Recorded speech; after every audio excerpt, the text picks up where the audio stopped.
Valendo, pessoal, bom dia, oficialmente. Eu sei que não é a melhor forma possível a gente nos encontrarmos, que sinceramente eu gostaria muito de estar em sala de aula, que estar em casa nesse tempo todo, ainda mais a aula em EAD, e ainda mais no tempo que está. Olha o dia como foi hoje, semana passada, retrasada, o dia maravilhoso. Hoje a gente podia estar aproveitando, inclusive, aproveitar o próprio rafting, ter sido feito hoje, outras coisas assim. A gente deu muito azar, não sei quando as aulas vão voltar, porque não tem uma estimativa e as coisas só estão piorando, né? A minha tia é médica e ela está aposentada e ela diz que as coisas estão bem piores. As coisas estão bem piores do que realmente está aparecendo, né? E que a Universidade de Pelotas agora fez a sua recém-pesquisa inicial e diz que 30% dos casos nem estão contabilizados, que o bicho é muito maior. Na Europa, as coisas estão ficando feias cada vez mais, né, em termos de alastramento. A Inglaterra proibiu o pessoal de ir para a rua, né, com multa. A França e a Espanha diminuíram poucos casos, mesmo assim é 400 mortos por dia. Então, não é uma coisa assim tão simples, né? E não era isso que realmente que eu gostaria de estar fazendo com vocês nesse semestre. Que a nossa disciplina ela é prática, né? Não tem muito o que fazer, né? Em termos assim, o sentimento de fazer e gostar da disciplina é fazer a prática da canoagem, o que nós já fizemos stand-up, do rafting, depois as corridas, né, de aventura, bike, fazer a rapel, essas coisas todas. Vamos ver até quando. E assim que liberar as aulas, vai ser uma prática atrás da outra. Tipo, se liberar em junho mesmo, vai ser prática, prática, prática, o que der para fazer, inclusive manhã e tarde, se der para fazer, a gente faz. Até para fechar a carga horária. Porque segundo o MEC nós temos, era 75% de aula prática. Agora com o coronavírus, a nova determinação é que tenha 50%. Mesmo quando nós voltarmos, teríamos que fazer 50% de aula prática. É uma carga horária parecida, nem que a aula seja das 8 ao meio-dia, ou das 8 a 1, para fechar duas cargas horárias numa só. Essa última determinação, ou seja, para ter prática. A não ser que ela comece a atrasar muito e o governo modifique dizendo, não, pode ser tudo teórica. Inclusive tem gente já se formando, né? Já está no meio do ano para se formar. Então tem essas determinações que é o MEC que faz. Beleza? Bom, nós vamos lá. Qual é a ideia? A ideia é que agora a gente faça uma breve revisão e eu vou fazer a canoagem em termos de conteúdo e o rafting também, para a semana que vem fazer a AV1. Ela vai ser feita no sistema online, no próprio Moodle, pelo menos vou botar o link no Moodle, e aí vocês fazem a prova em casa para não ter problema. Em termos de conteúdos que vão cair na prova, a primeira aula foi os conceitos, que agora eu vou revisar quantamente, depois foi educação ambiental, e depois já fizemos as aquáticas, começamos com stand-up. Então vou entrar stand-up, canoagem e rafting. E é basicamente isso, certo? De novo, conceitos iniciais, educação ambiental e as aquáticas, stand-up, canoagem e rafting. Tranquilo? Então vamos aos conceitos. Só que antes de mais nada, de irmos aos conceitos, em termos assim de aula, a estrutura de cada aula, ela mantinha assim, ó, a gente fazer a prática, depois voltaríamos e ia discutir o que foi trabalhar em termos de coordenação motora, fisiologia daquela atividade. Tipo lá no stand-up, a gente já vai fazer isso. Pô, como é a questão da remada, postura, equilíbrio, o que está trabalhando no organismo. Tá? Quer uma água de coco, Paulinho? Tá bom assim? se estiver te atrapalhando, tá, tu me avisa. Então, tô satisfeito, acabei de tomar café. Ah, beleza. Tô sem álcool. É que nem o meu aqui, ó. Tô sem álcool. Eu acabei de tomar café. Tá me ouvindo? Professor, tá me ouvindo? Tô ouvindo, tá bem baixinho, mas tô. Tu tá me escutando? Tá me escutando? Bom, agora que a Denise chegou, a gente não pode falar mais mal dela, viu? Mas vamos continuando. Aí depois a gente já discutiu o que aconteceu com essa modalidade, e aí também as questões relacionadas aos lados psicológicos, né? O lado da aventura, para entender lá tanto o lado fisiológico, da experiência, da prática, o que eu poderia trabalhar, e ainda a questão psicológica de como poder ser trabalhado. Então esse era o mote da disciplina: prática, experiência, fisiologia e psicologia. Para que, digamos que a Samantha trabalhasse num local de psicoterapia, só para ter uma noção. E aí uma das coisas lá é a questão das crianças precisariam de trabalhar com equilíbrio. Aí, equilíbrio eu posso fazer stand-up com eles. E aí, então, justamente, o que trabalha o stand-up em termos de equilíbrio, essas coisas todas. E o relacionado até a questão da água, né? Então, ver todas essas possibilidades. Vendo isso, vamos começar, então, agora, já que a Denise chegou, com os conceitos. Beleza? Todo mundo... Opa, aqui, nesta aqui.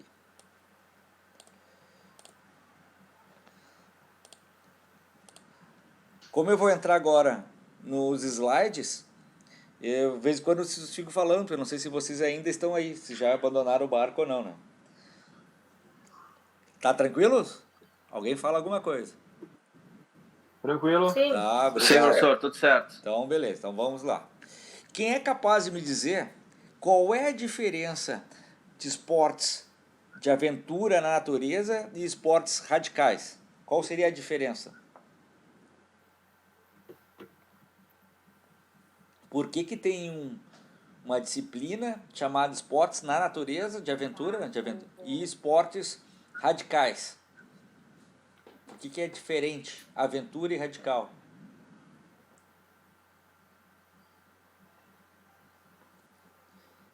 E se é silêncio ou vocês abandonaram já de cara? Aí tu me pegou, professor. Não te peguei, mas quando pegar vai ser com jeito. Talvez esporte na natureza seria mais algo de lazer e esportes radicais seria alguma competição, algo assim? É parecido com isso, é uma coisa assim curta, que nem tu falaste, mas tem, o que faz a aventura em si, né? Tem a aventura na natureza, e o esporte radical é a questão do risco controlado. Toda vez que eu faço uma atividade física na natureza, de aventura na natureza, o risco tem que ser controlado, porque é só uma aventura. Então eu vou fazer um rapel, e esse rapel vai ser com corda e todo o material de segurança. Quando eu vou fazer canoagem, eu vou fazer dentro de um rio que eu tenho controle sobre o material que eu estou fazendo. Agora, quando é esporte radical, eu não tenho controle. Eu vou fazer uma canoagem num local de queda d'água. Ou seja, não depende de mim, vai depender da natureza, vai depender das condições que acontecerem. Então eu vou mostrar para vocês, espera aí, já direto lá, espera aí.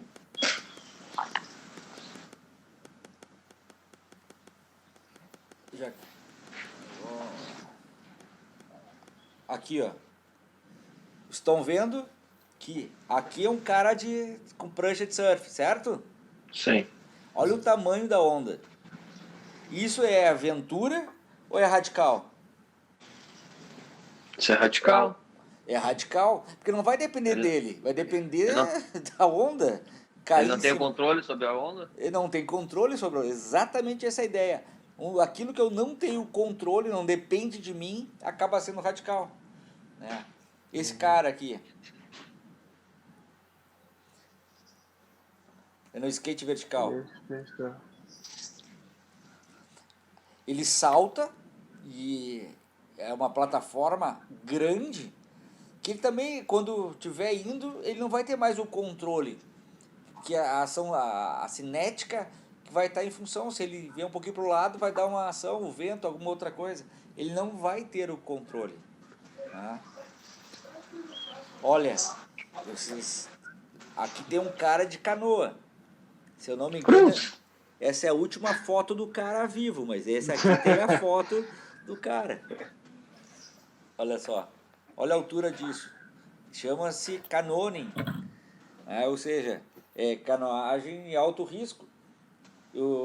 E isso é radical, ou seja, a gente está vendo esportes radicais. O freestyle, que é um estilo com motos, também é radical.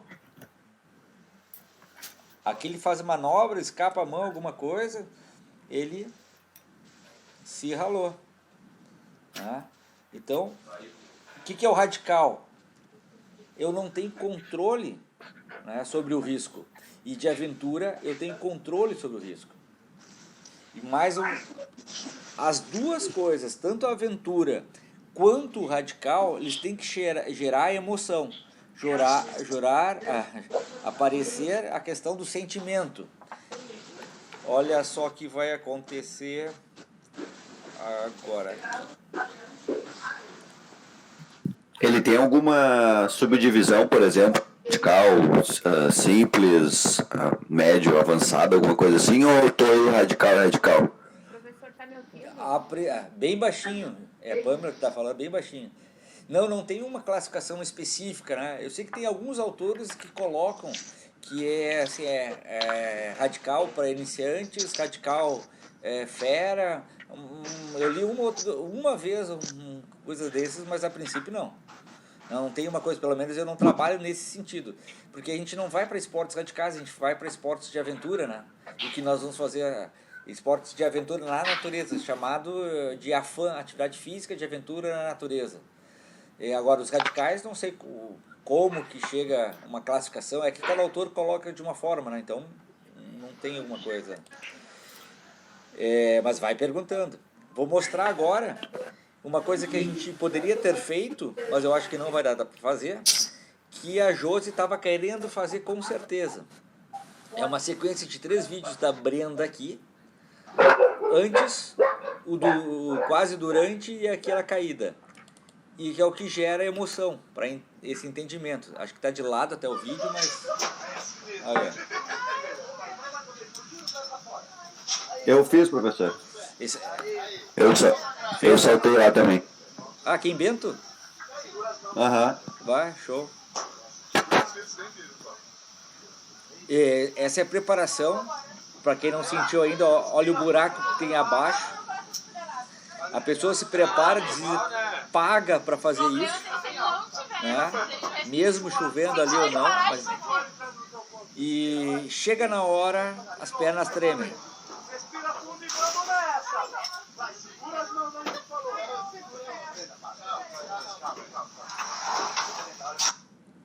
Esse é o primeiro vídeo. Vocês acham que elas vão ou não vão? Vai ou não vai? Acho que vai. Depois que tu sobe ali, não tem como não ir. Até porque...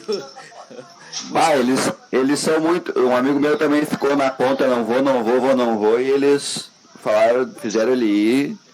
Ele sempre empurra.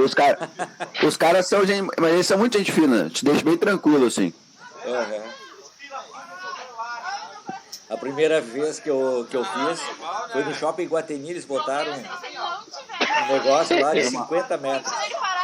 Ele eu vou. Saltou da calçada, do cordão. Eu ia falar isso. O professor pulou da mesa. Pulou da mesa da praça de alimentação. E agora é o salto dela, para não ter que responder vocês.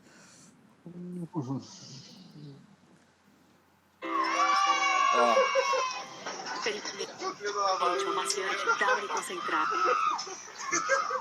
Na hora vocês nem pensam, né?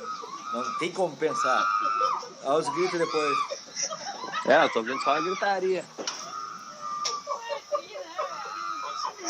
Ô, senhor, depois eu vou pôr no grupo ali o meu, se eu puder. Eu consegui filmar, eu tava com a GoPro na mão, consegui filmar, eu caindo. Então, tipo, cara, teve meio que a sensação. É bem legal. Tu não consegue compartilhar aqui, senão... Não sei, eu vou ver se eu consigo compartilhar. É que eu tô pelo celular, não sei se eu consigo. Ah, tá, então tá.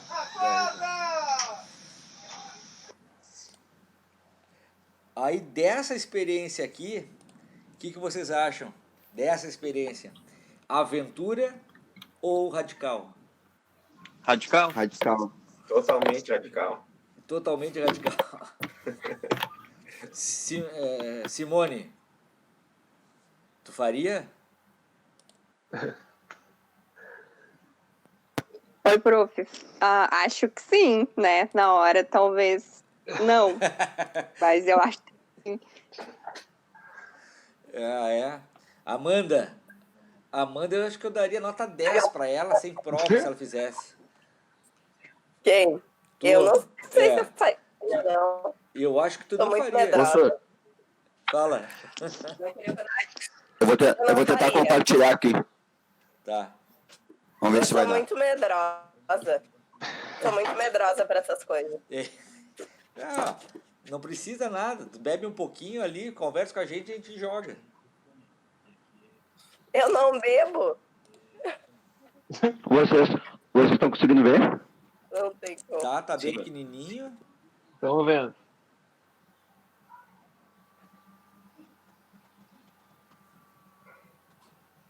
Será que não tem como ampliar isso aqui?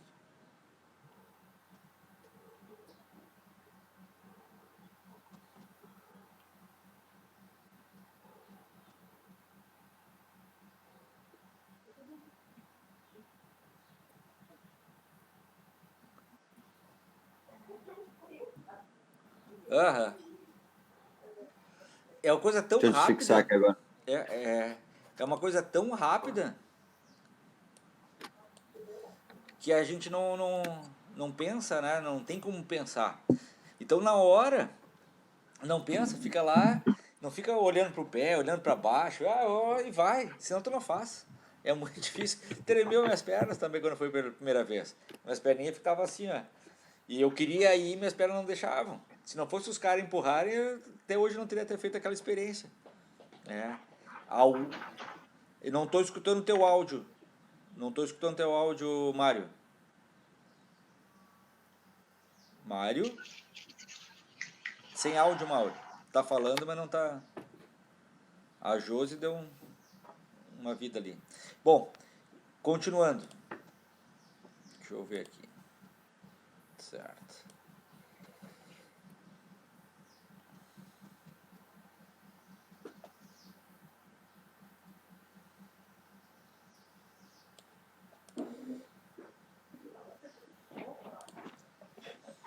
Esse aqui, pessoal, aventura ou radical? Eu acho que é aventura. Se vocês conhecem aqui em Porto Alegre, ali na 24 de outubro com a Ramiro, ou na Ramiro, quase em frente ao Hospital de Ventos, 50 metros do Hospital de Ventos, quase em frente ao Colégio Bom Conselho, tem um edifício muito grande chamado Esplanada.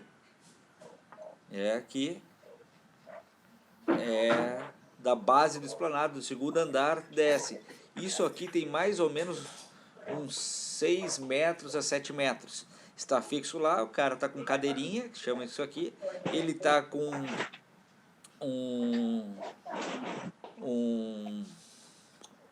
esqueci, o freio, e aqui tem um freio 8ão. Então, esse aqui é considerado aventura. Não é a natureza, mas é considerado aventura. Por quê? Porque ele tem todo o material de defesa, não está feito em um lugar que não depende dele, um lugar está fixo, e aí só simplesmente está descendo esses 6 metros, ou um pedaço assim, certo? Então o que nós vimos? Quase todas as atividades são de aventura. Só que essa aventura depende de cada pessoa. Ok? Vamos lá. Vamos pegar a Patrícia Mello. Vamos pegar a Samanta já peguei. A Josi. Eita, A Josi. Ela vai fazer tá rafting. pegador hoje, hein? Acordou inspirado. Tá radical ou é aventura? É só aventura. É radical ou é aventura? É só aventura. Radical já foi Sem contigo, o resto compromisso. tudo é aventura. Vamos lá. A Josi vai fazer rafting pela primeira vez. E mesmo que a água esteja umas marolinhas, em função do medo dela de água, aquilo vai gerar uma emoção nela. Essa emoção é chamada de aventura. Então, para Josi, a questão da marola já é uma aventura. Agora, o Diego já está acostumado a fazer e não é mais aventura. Então, a relação da aventura é pessoal. Imagina eu que já faço rafting há bastante tempo. Por semestre eu faço 1 ou 2 vezes. Às vezes eu faço 3, porque tem 3 disciplinas. Em lugares diferentes. E eu dou essa disciplina desde 2005, há 15 anos. Digamos que faz uma média de 3 vezes por ano, já dá 45 vezes. Então, em toda a minha vida eu devo ter feito mais de 50, 60 vezes. Não vai ser a mesma aventura que para Josi. Então, essa aventura é uma coisa muito pessoal. Mas se gera sentimento, gera uma emoção, é considerada aventura, não importa a quantidade da aventura. Tá? Óbvio que ela, para mim, ela vai continuar sendo aventura menos de aventura, menos intenso para mim. Até porque quando eu estou lá com vocês na aula, não consigo ficar quieto, porque eu tenho que ver ali se alguém está bem, se alguém vai passar mal. Eu fico mais preocupado com outras coisas, que a técnica em si de fazer as coisas. Correto? Então, a aventura depende muito de cada um. Já sei, então, a diferença de aventura e radical. Eu sei que a aventura é uma coisa muito pessoal, mas ela tendo é esporte de aventura. E a pergunta, então, por que tem separado esportes coletivos, esportes radicais, esportes natureza? Por que é um conjunto de esportes chamados esportes de aventura na natureza? Por que tem quais são as características que aglomeram esses esportes nesse conceito, esporte de aventura na natureza? Qual é a diferencial de outras modalidades? O que vocês São acham? esportes que tem um controle na natureza? É parecido com isso. São esportes que utilizam da natureza. E essa utilização da natureza é que aproveita o que tem já. Não pode ter modificação nenhuma na natureza. Então vamos pegar o exemplo. Fórmula 1 no deserto. Em deserto do Bahrein. É esporte de aventura na natureza? Não, não é. Mas é no deserto. Não. O ser humano foi lá e fez a pista. Tirou as areias, botou um asfalto. Então não é de aventura na natureza. Ele acaba sendo um esporte, o outro, porque já foi transformado. Agora, eu estou no morro, não vou modificar o morro, vou fazer a descida dele, eu aproveito o meio natural. Então, o meio natural, ele é utilizar a estratégia de fazer a atividade. Não pode ser transformado. Vou fazer o rafting. Eu não vou transformar o rio, eu vou usar só um material, que vai ser um bote, e para descer. Se eu vou fazer o que nós fizemos com o stand-up, o meio natural é o rio. Eu não transformei, não modifiquei nada. Compreenderam? Então, por que existe esportes de natureza? Porque são esportes que utilizam da natureza como estratégia, como ação. Alguém está quebrando o gelo aí para botar o gelo num copo aí. Não, é aqui em casa, estamos numa reforma aí. Daqui a Mas pouco... até achei que era na casa, professor. Martelo pegando. Não, o meu eles saíram para comprar material. Então, compreenderam essas partes? Então vamos fazer assim, desliguem os microfones, liga só quando forem falar. Boa. Tá bom. Vamos lá. Professor, Oi, fala. Eu fiquei alguns minutos, eu te mandei mensagem ali, ó. Eu fiquei alguns sem áudio, porque muitas pessoas na reunião, eles bloquearam o meu alto-falante. Aí eu saí e entrei de novo, só que eu perdi parte do... Ali quando tu começou a passar os slides, eu perdi. Ah, tá. Eu comecei a escutar agora na parte da emoção, das emoções e depois esporte na natureza. Tá, tu quer que eu repita?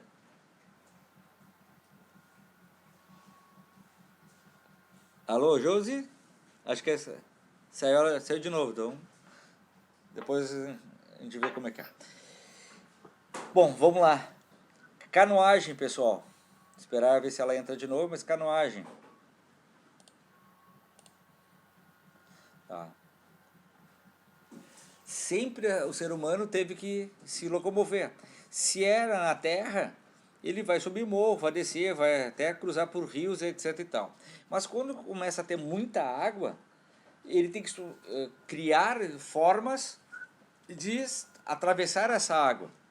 Então, a canoagem, esse esporte é muito antigo. Os remotos de mais de 3.000 anos e já tem registros de utilização de espécies de barcos, né, para fazer travessias ou ir em direção ao outro. Até uma das histórias, as maiores lendas, nós temos em todo o continente americano, ou seja, ali da costa do Chile, Peru, até chegar ao continente americano, que tem muitas ilhas que vão desse continente até a região da Austrália, até o Japão. Então tem inúmeras pequenas ilhas que até podem ser próximas pelo mapa, mas são longínquas. Para fazer a travessia, e é o mesmo povo, né, que vem lá de cima do Havaí, né, pequenas ilhotas, até chegar à Nova Zelândia. Então como é que eles atravessaram, né, quilômetros e quilômetros de mar, né? E aí as pesquisas dizem que foram através de barcos. Esses barcos foram feitos ou talhados sobre as árvores. Então pega o tronco da árvore, primeiramente as primeiras desenhos que se tem, inclusive no Peru, são troncos de árvores com galhos ainda para dar o equilíbrio. Depois esses troncos de árvores foram talhados com um buraco no meio, sem os galhos. E provavelmente os galhos são utilizados para equilíbrio ou remadas, assim por diante. E aí, ao longo do tempo, foram criando uma experiência em cima, que tipo de tronco, que tipo de buraco fazer no meio, até se abrir todo o barco. Tá? Então, como é que criou a canoagem? Em função da necessidade do homem de locomoção, né? Para atravessar um rio, atravessar um mar, atravessar diversas coisas. E hoje, esse barco que antes já era de madeira, de tronco, já criou tecnologia. Nós estamos vendo aqui botes, que são material vindo do petróleo, né? Igual nós temos os duck, que são material mais plástico, mesmo material específico do bote, mas um pouco mais duro. Nós temos aqui então uma canoa e uma canoa dupla, certo? Essa aqui, a dupla, geralmente em mar aberto, são chamadas oceânicas, né? E essa aqui mais pode ser feita em corredeiras, mas eu já fiz com ela no mar, inclusive tranquilamente. O rafting, acho que boa parte de vocês devem ter feito, né? Esse aqui que é mais difícil. Esse aqui, inclusive, ele foi bastante disseminado nos Estados Unidos e Brasil, somente assim em termos de história que eu pesquisei em cima deles, certo? Vocês estão... Alguém diz ok para mim? Tudo certo. Tá, beleza. Então, olha aqui. A tecnologia enfrentada... O que é tecnologia? Não necessariamente material específico, mas sim os recursos que vão ver o jeito. Olha essa canoa, sei que deve estar pequena para vocês, mas essa canoa aqui, ela tem tipo uma entrada na água, ela tem um negócio menor, o tipo de pá, como que falam os alunos, é uma pá, um tipo de remo, né? Isso aqui é tecnologia, é a alteração do meio para atingir melhor performance. Então, isso aqui até em rio, é totalmente de madeira. Essa aqui já é mista de material, né, alumínio e madeira, e ela tem essas partes aqui para comportar as pessoas. Se eu não me engano, essa foto eu tirei lá do Canadá, Casa das Árvores, coisas todas, que são barcos ou canoas de passeio, né, que também pode ser utilizado para pesca. Alguns barcos, eles têm uma ação, não com remos, uma ação com motor. E essa aqui é uma foto antiga do tempo que os indígenas usavam para a travessia. Eles ficavam, era parecida com essa aqui, mas eles ficavam em pé. Mas vamos lá. Essa aqui já é um feito lá no pessoal do Polo Norte ou do Alasca, que o material dela é feito com pele de animais e com a gordura desses animais que eles colocam para secar aqui, para não vazar nada e assim por diante. Então, de acordo com a parte do mundo, os materiais são utilizados. Aqui no Rio, na Floresta Amazônica, eles usam ainda os troncos, né? O pessoal que já era mais da cidade utiliza madeira já trabalhada, e o pessoal das regiões onde que tem muito frio usa pele e gordura animal. Então cada um cria da sua forma. Esse aqui inclusive é utilizado não só para travessia, mas como para pesca. Eles vão colocando diariamente, eles vão colocando, até porque a faquinha do cara está aqui, né? Aqui no Brasil, essa é uma canoa completamente aberta, né, e extremamente pesada.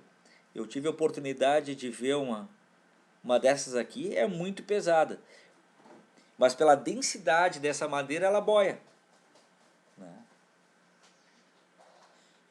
Então, vamos ver. Quem é capaz de falar para mim, abrindo os microfones aí, qual é a diferença entre canoa e caiaque? Quem é que sabe? Canoa e caiaque. Os tamanhos? Não. Tamanhos, grande, pequeno, tipo navio, barco, assim? Isso. Ó, Josi. A canoa é maior que o caiaque? Não necessariamente. Tem canoas muito grandes e tem finas. Tem caiaques grandes e finos também. Ah, bom.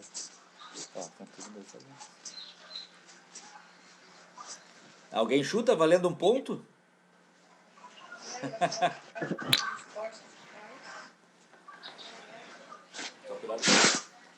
Ninguém chuta? A canoa é mais relacionada à competição, talvez? Não. É a estrutura dela. Tenta lembrar, teve um brasileiro que ganhou nas Olimpíadas do Rio, ele ganhou medalha de bronze, 2 de bronze e 1 de prata. Como é que era o sentido ele é chamado de canoa. Qual era o sentido dele? Como é que ele ficava nessa canoa? Ajoelhado, não? Ajoelhado. De ajoelhado, isso. Ajoelhado. Era uma perna era flexionada e a outra... Ele fazia esse movimento aqui com a perna flexionada, beleza? Agora, alguém já fez, você não deve ter feito, uma caiaque, que tu veste ela, tu entra e coloca teus pés para dentro, tu fica todo revestido ao redor.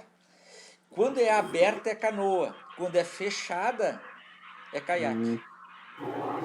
Tem alguma diferença no remo também, não? Pode ser que sim, pode ser que não. Depende das condições. Se é rio, mar, porque daí tem diferença, tem a estrutura dele em si. Mas olha só, tu vai pro mar, tu iria de caiaque ou tu iria de canoa? Canoa? Até poderia. Mas o caiaque, por ser fechado, ele fecha aqui, ao redor, não entraria água para dentro. E tu ganha a velocidade. A canoa, ia dançar mais, as ondas vinham e poderiam até te levar. Né? Então, até depende... Até dependeria se qual é o teu objetivo que tu faria com eles. Né? Teve um brasileiro que foi para a Antártida. Ele foi numa espécie de caiaque. Ele era fechado, e fechado justamente que ele tinha os compartimentos, ele pegava comida. Né? Porque era fechado, controlava ali, etc. E tal. Então, o fechado, como tu veste ele... Deixa eu ver se... Eu tenho aqui... Deixa eu ver no... Aqui... Ver se eu...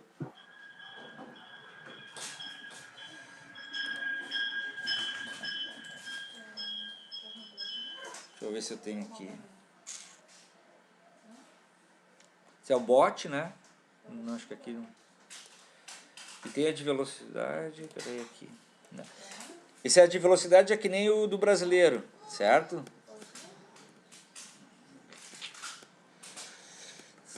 Acho que aqui eu não tenho específico. Deixa eu ver aqui. Eu não.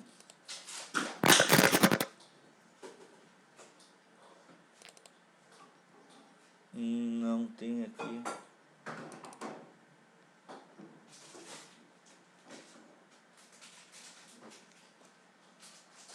Tá demorando.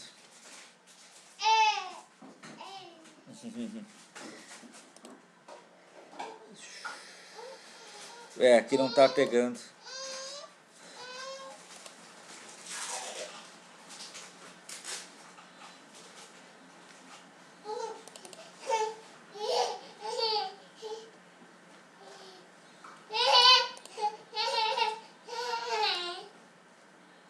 Deixa eu ver se tem alguma coisa a mais aqui.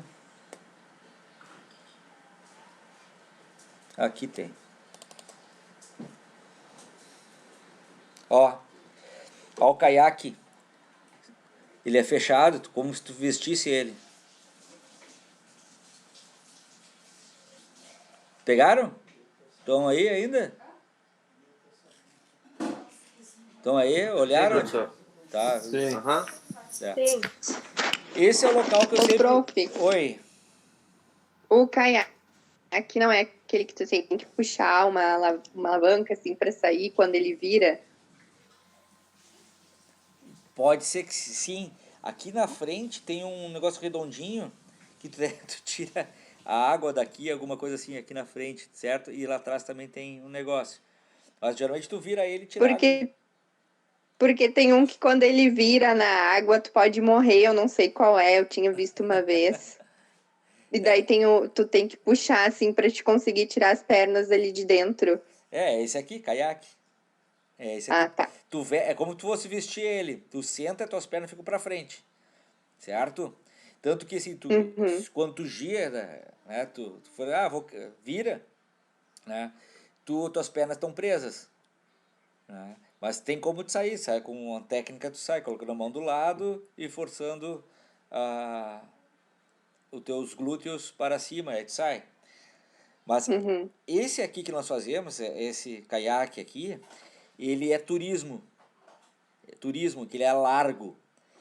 Os caiaques de competição, eles são muito finos.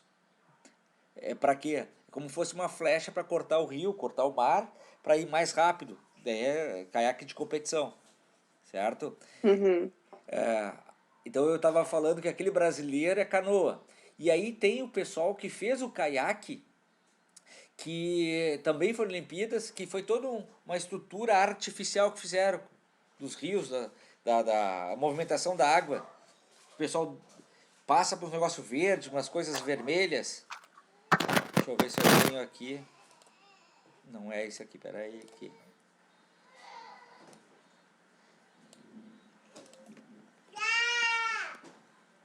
Esses aqui, ó, ele passa por um negócio vermelho e a água é totalmente turbulenta, que aí a competição se dá se tu consegue passar pelas correntes.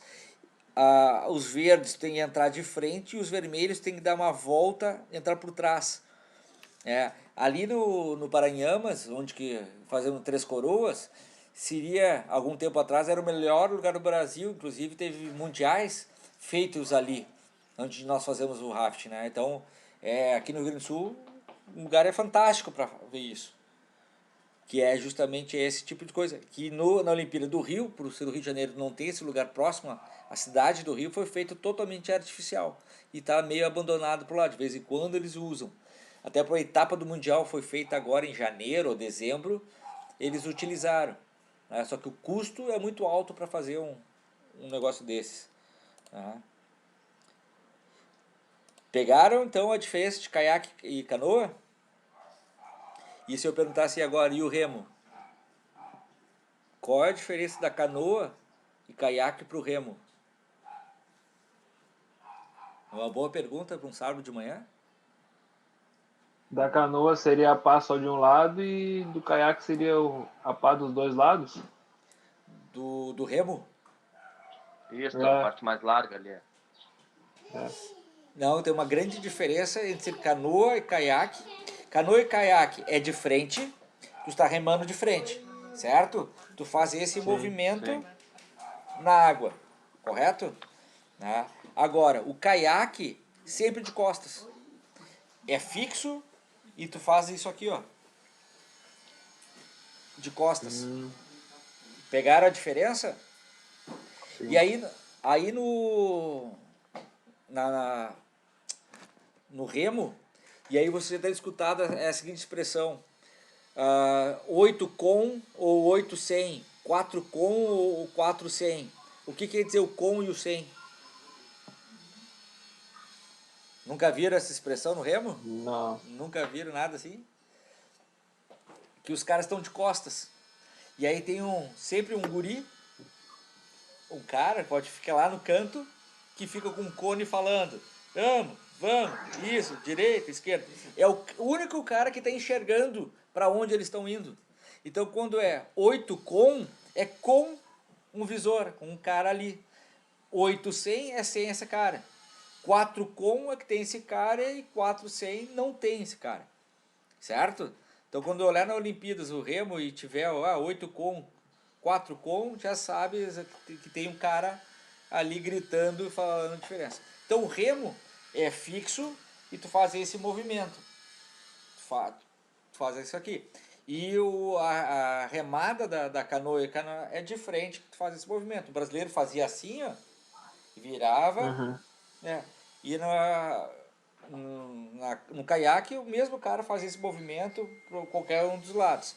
Tanto que ele pega assim e depois ele vai fazer um atraque na coisa ali. Então essas são as diferenças que a gente tem que saber, mais ou menos, para compreender o que é um esporte do outro. Até aí tranquilo? E aí, bote pro rafting. O bote pro rafting. Que material vocês acham que ele é feito? É de borracha. Borracha?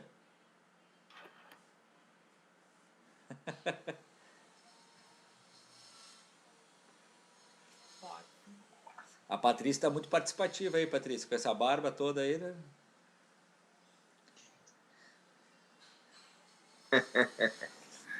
Sim, só escutando. Tô vendo. O Paulo Talasca tirou a foto dele porque ele caiu da rede, né? Aquele barulho que teve ali. Tô aqui. O material do bote, ele não é borracha em si, né? É como se fosse uma lona, certo? Mas é o material provindo do petróleo. Há muito tempo atrás, ele era feito de madeira. Os botes eram feitos de madeira. Inclusive, nos Estados Unidos, no período lá da década de 20, onde eles faziam contrabando de bebidas, o bote para rafting era mais utilizado que os próprios estradas, porque nas estradas federais dos Estados Unidos era proibido a venda de bebidas e o consumo, né? Então eles estavam sempre controlando. Para fugir, né, principalmente do rio Mississippi, que corta boa parte dos Estados Unidos ali, eles usavam esses botes de madeira. E muitos desses botes de madeira batiam, inclusive, em pedras e se perdiam as mercadorias. Só foi alterar, em função de tecnologia, a partir da Primeira Guerra Mundial, que deu início uma exploração em função do petróleo, mas só foi utilizada na Segunda Guerra Mundial, né? Que é a lona aquela, é uma lona especial, né? E é inflável o negócio. Mas como é que saiu essa inflável? Vocês já viram falar do dia D da Segunda Guerra Mundial? Falar assim porque eu estou com o microfone. O dia D da Segunda Guerra Mundial. Para enganar os alemães, os aliados fizeram mais de 1000 tanques e estruturas infláveis para colocar num determinado campo em Calais, na Inglaterra, quer dizer, na Inglaterra, não me lembro qual parte, para chegar em Calais, e os alemães, eles só passavam com o avião para olhar aonde que tem a maior concentração de tanques e essas coisas todas. Como eles botavam inflável, por cima, parecia que ali ia ser invasão dos aliados. Então os caras usaram para tecnologia infláveis. E essa tecnologia usada na Segunda Guerra Mundial que depois foi utilizada para outros meios. Esses balões, que temos balonismo em torres, que são infláveis, a tecnologia veio isso. Os botes veio dessa tecnologia. Boa parte da nossa tecnologia vem da guerra. É a exploração daquilo que veio da guerra. Então esses botes ficaram bons, por quê? Porque toda uma tecnologia para não afundar. Todo bote do rafting, ele tem buracos embaixo para a água ir embora. Mas como é que tem buraco no bote com água, né? Sim, tem uma tecnologia que se coloca uma camada sobre a outra, que essa camada, os furos não são os mesmos. Então se a água vem por cima, ele escorre e vai por baixo. E aqui de baixo não sobe, não bate. É uma tecnologia, ou seja, muito tempo de experiência dos caras para fazer isso. E bote, se eu pegar um espeto, furar, ele vai estourar. Não estoura. A tecnologia dele não permite isso. Ele vai furar e vai vazando aos poucos. Tá? Fecha a porta comigo. Tranquilo? Sim. Tá, então tem o rafting. Alguém já fez? Eu. Ali em Três Coroas mesmo? Sim. Sim.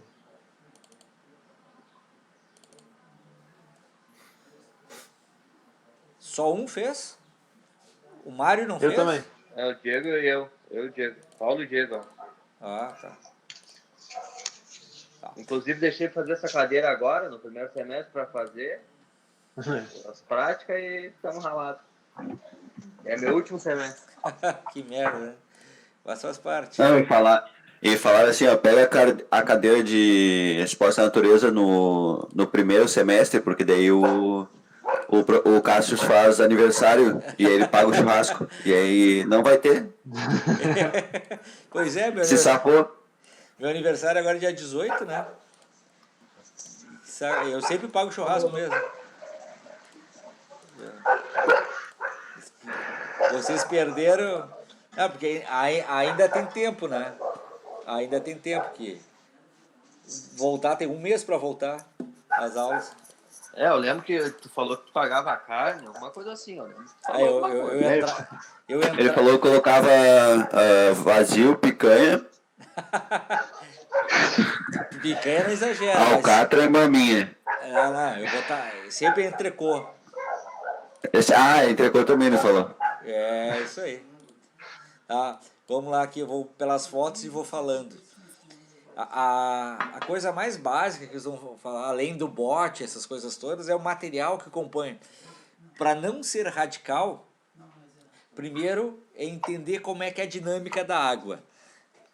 Nosso caso aqui em Três Coroas, nós temos o nível 3 de uma escala de 5. O que é isso? É a quantidade da água, a turbulência nesta água e, claro, dentro disso a própria profundidade. Quando a água está turbulenta por cima, estão vendo aquela água sendo turbulenta? Vocês imaginaram isso? Não sei como é que, deixa eu ver se tem aqui uma foto. Aqui, ó, essa turbulação aqui, ó, a água está toda se mexida. Quando isso aqui ocorre, quer dizer que ela é baixa, pessoal. deve ter 1,5 metro, no máximo 2 metros, aqui bem no centro.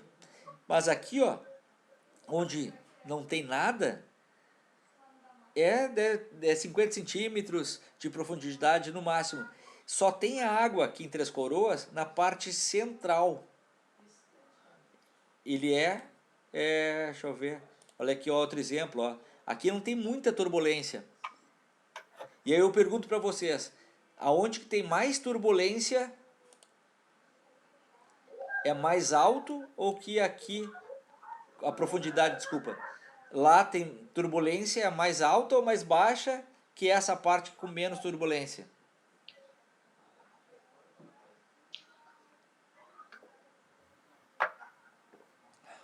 Mais alto. É para chutar, pessoal, não tem problema. Tá. Hã? A com turbulência é mais baixa Exato. e a mais e a calmo, sem mais fundo. turbulência é mais fundo. Exatamente, porque a turbulência, a passagem da água, no caso ali no Três Coroas, ela é como se fosse um V. Aqui no centro, e é bem no centro desse V, imagina aqui um V, certo? Essa ponta aqui e aqui. Aqui, geralmente é a turbulência. Mas como é baixo aqui, esse V acaba ficando assim, e essa turbulência fica para fora. Nesse caso aqui, a turbulência, ela está mais abaixo, está mais central, em função da profundidade.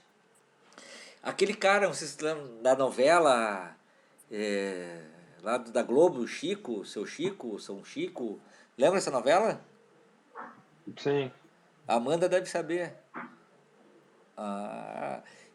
Que O ator que morreu lá. Exatamente. Eu não olho novela. Eu não olho TV. A água era assim, ó, era uma lâmina. Não aparecia correnteza nenhuma. Isso quer dizer o quê? Que a correnteza está embaixo. E aí é perigoso. E o pessoal pensa que é o contrário. Tá? Nosso caso aqui, olha só. Aonde tem essa turbulência é abaixo. Olha onde está o pé do cara. E aí, no caso, está bem no centro. E aí a correnteza está te levando, não tem muita turbulência, mas está te levando, no Três Coroas, dá 2 braçadas para o lado, acabou a correnteza. Acabou a correnteza. Então, só na parte central que tem essas coisas todas. Né? E aqui olha as pedras baixas. Então, nosso caso é nível 3. Mas o que difere o nível 3 para o 4 e o 5? O 5, além de ser mais profundo, ele tem muitas quedas durante, muitas quedas mesmo, que é a grande parte da emoção que o pessoal gosta, o pessoal curte, aquelas quedas. Nessas quedas tem pedras enormes. Então, justamente lá no Rio Colorado, lá nos Estados Unidos, é os locais, junto com Nova Zelândia, que tem os lugares e as quedas maiores do mundo, e é onde tem o padrão máximo de nível 5. Aqui no Rio Grande do Sul nós temos um de nível 4, que fica ali em direção a Santa Maria, que é chamado Rio das Antas. Até eu fui uma vez com o pessoal de esportes de natureza da Sojipa, mas foi a pior coisa que já fiz na minha vida. Não tinha água, e aí fica a pior coisa. Olha só a correnteza levando aqui. Tá? E o pessoal vai todo junto, ó. Desce junto. Olha só como tem uma correnteza, mas assim, ó, é baixinho demais. Então é bem tranquilo de fazer. O 3 é o melhor para iniciação, porque o 2 não tem muita correnteza, não tem muita coisa, então tu acaba remando até mais. O nível 1 é tão parada a água e tão baixo que tu tem que remar o tempo todo. Nível 2 ele tem que remar alguma coisa. O 3 tu consegue ir indo, porque sempre tem uma outra pessoa que cansa, ou nesse caso aqui, ó, essa pessoa da frente aqui não tá nem com o remo. Todas as pessoas lá estão remando alguma coisa, esse cara aqui tá só olhando, encostando o remo na coxa. Olha só, galera. Então, assim, tem o bote normal, ele tem essas bananas ou salsichas, depende do autor. Lá em Três Coroas os caras chamam de salsicha. E aí, eles estavam tudo esperando o Mário para sentar na salsicha deles, para ver se não tem problema nenhum. Então, aqui, ó, essa salsicha serve para colocar os pés de segurança. Tu não tem cinto, não tem nada. Então, fora os dois da frente, porque, digamos, os dois da frente, tem uma parte no chão que é como se fosse um chinelo fixo no chão. Tu coloca e senta teu pé ali, geralmente o pé de dentro. O outro pé fica ao lado no bote, dentro, ao redor do bote tem uns buracos, né? E tu coloca o pé ali. Então tu fica fixo pelos pés. Todos com colete salva-vidas e capacete. Tá? O próprio remo, ele é curto, para não bater no outro colega do lado. E tu sempre fica segurando a parte mais externa dele com as mãos, para proteger, para não bater nos outros colegas. Certo? Então, sempre faz essa ação aqui. Tá? Bom, a aventura é excepcional. A emoção de descer, pular, e a gente espera que pelo menos quando voltar, pode ser no inverno, não tem problema, a gente faça isso. Né? Aqui os materiais. Tá? Ele está me ensinando a colocação de emergência. Nós indo para lá, a gente vai num caminhão, uns 20 minutos de caminhão, e depois a gente desce esses 20 minutos que foi de caminhão, a gente desce fazendo rafting, não tem problema. Aqui é a saída, né? A gente testa a ida e depois a descida em si. Isso gera emoção.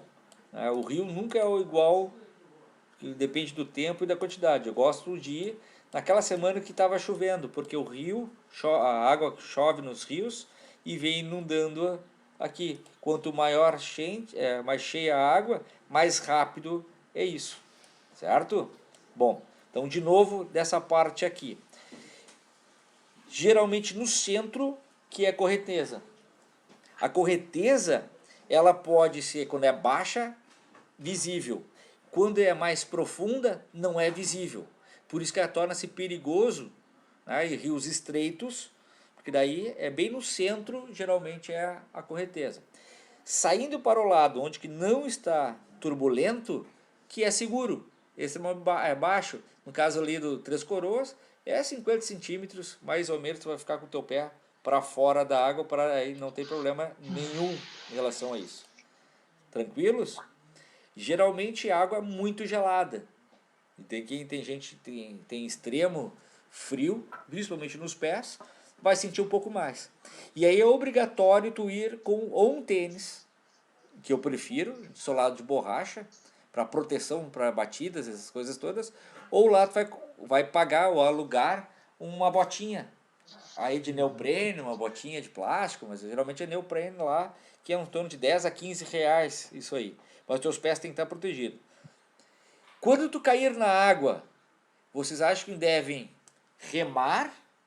Tá? No sentido, estou me enxergando aqui, cadê ele aqui? Ó. Vocês vão remar, vocês vão nadar, estilo crawl, ou vocês vão boiar, cabeça para cima? Qual que é a melhor coisa? Boiar, cabeça para cima.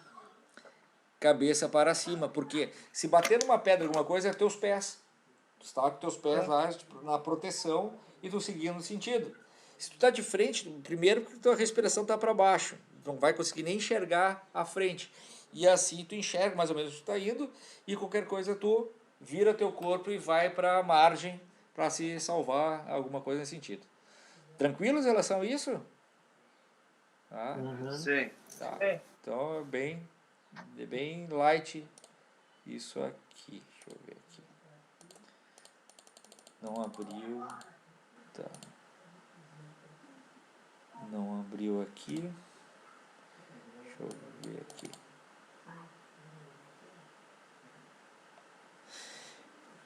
A idade lá em Três Coroas a partir de 3 anos, viu, pessoal? Geralmente a criança de 3 anos fica no centro, né? E eu já levei aí da faculdade de vocês a Paula, que é Down, e o nosso atleta de judô, que também é Down, esqueci o nome dele. Isso, Ives. E o cadeirante, que recém se formou, nós levamos ele. A gente pegou um suporte para o tronco dele e amarrou na salsicha central. E ele fez normal, ou seja, ele participou igual. Então dá para levar diversos, ali em Três Coroas dá para levar diversas coisas. Essa foto também é de Três Coroas, pode ver que só aqui é turbulência, ó. Só aqui é turbulência. Do lado é bem tranquilo de trabalhar. Deixa eu ver se tem aqui os remansos, as imagens. Não abriu o arquivo para compartilhar com vocês. Deixa eu ver aqui. Não abre. Vou mostrar o remanso. Bom, cadê vocês aqui? Então nós vimos o que? A canoagem, né? Nós vimos o rafting e nós fizemos stand-up, certo? Sobre stand-up, que vocês acham que mais se trabalha? Equilíbrio. Equilíbrio, básico. Tem que ter trabalho e equilíbrio. Oi? O core. Inferiores e core. Eu não escutei direito, mas... Ela falou membros inferiores. Core. Eu não estou escutando ela, mas membros inferiores... Ela falou membros inferiores e o core, que é o abdômen mais profundo ali. Essas são, então, para manter o equilíbrio, tu vai trabalhar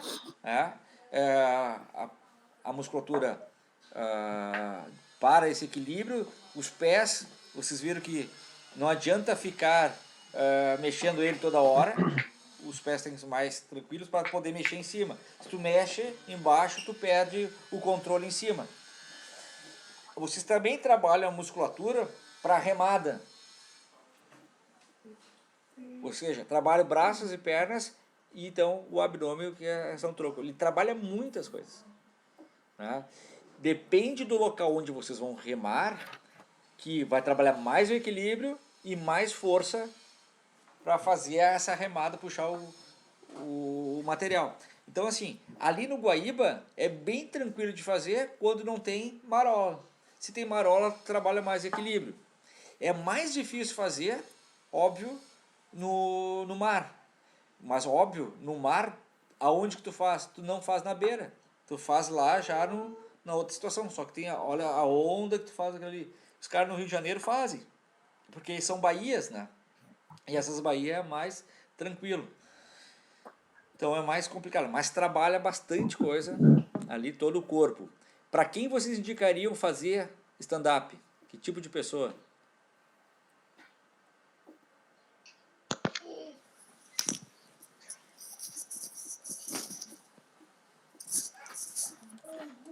Pessoas normais, pessoas idosas, crianças? Qualquer pessoa. Oi? Eu recomendaria para qualquer pessoa. Qualquer pessoa.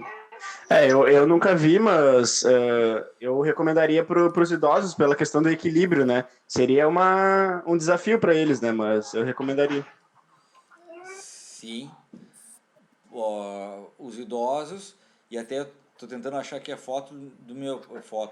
até o videozinho, o videoclipe, que eu me lembrei agora que meu pai fazia, meu pai, minha esposa, a gente fazia ali com o Marcelo, que se formou na faculdade, no Yacht Clube Guaíba, ali quase em frente ao Barra Shopping. E agora não sei onde que eu coloquei, podia ter separado antes. Então, o meu pai de 80 anos, ele fazia, e aí só para sacanear vocês, ele não caiu. Não caía, ele tinha um equilíbrio muito bom e ação muito boa corporal. O idoso pode fazer, qualquer um de nós pode fazer. Eles já sendo crianças acima de 6, 7 anos pelo material que se tem, né? Para fazer a remada. Abaixo de 6 anos eles não aceitam. Só para fazer junto, fazer dupla ali, etc e tal. Mas existe no Rio de Janeiro, em função de toda a estrutura da natureza lá, e em Santa Catarina eu já vi alguma coisa, para cadeirantes. E eles firmam, tem todo o material e para fazer essa remada, para trabalhar esta parte aqui, o equilíbrio.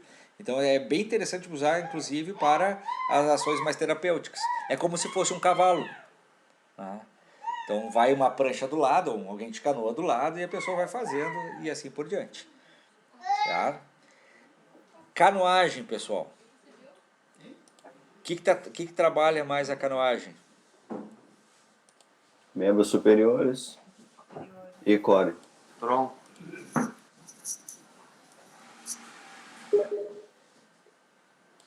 Tronco e braço.